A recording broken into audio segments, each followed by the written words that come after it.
Look, I'm pleased to be here specifically to emphasize the fact that this is not an energy-poor nation.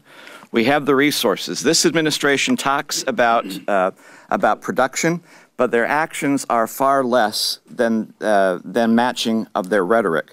When this administration took over, we were paying $1.84 per gallon. Now we're going to $4 and beyond. With each of those, that is not a plan for a good economic future for this particular country. You should realize that for every cent the gas prices rise, that takes $1 billion out of the overall household incomes of this nation, and it has a specific harm on those people who are on the lower part of the socioeconomic scale. We have seen what has happened here, the Deepwater Horizon tragedy. By the inaction of this administration has gone from a tragedy to a catastrophe. Before that took place, and the president did a moratorium, there were 52 patents, leases ready to go, ready to drill. When he lifted his moratorium in October of last year, he still did not allow those patents or leases to go forward, which means only 10 of those 52 have gone forward. And as Mr. Scalise said, we are leaving that area at a faster rate. 12 platforms have left that area, only 10 have been added to it. That is a de facto moratorium. And the same thing happens on land. The first thing this administration did is cancel 77 leases in my state. After going through the process, they found out it was not, as the administration said, a rush to judgment, but that the only person who had made a rush to judgment was the Interior Department when they canceled those 77 leases. Ultimately, 16 of those 77 were allowed to go in production, but not before it cost 3,000 jobs in one of my counties in Utah that only has 30,000 inhabitants in the first place. ANWR was set aside specifically by President Carter for energy production. We have yet to go into that.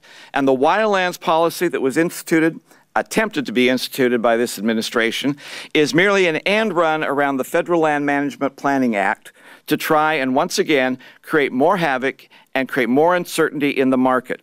Look, we can either solve this problem of energy by one of two ways. You can do what we're talking about here by increasing production, concept of supply and demand. Or you can do what this administration is talking about doing by having people accept a lower standard of living, accept gas prices equal to those in Europe, and then begging Saudi Arabia to help us out so that we are at the mercy of OPEC. And then finally coming up with one great idea, let's tax oil companies. What a wonderful non sequitur.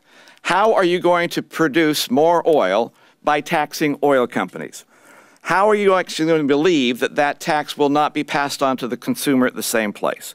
We should quit trying to demonize success and create straw men to attack to shift the burden away from the fact that de facto moratoriums, lack of action, foot dragging, red tape, a glacial speed by this administration is what is causing our problems.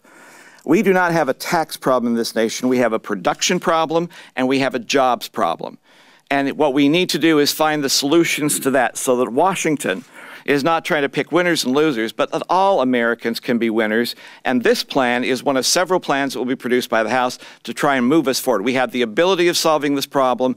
All we need to do is finally do it. Thank you. Bob, who's next up here?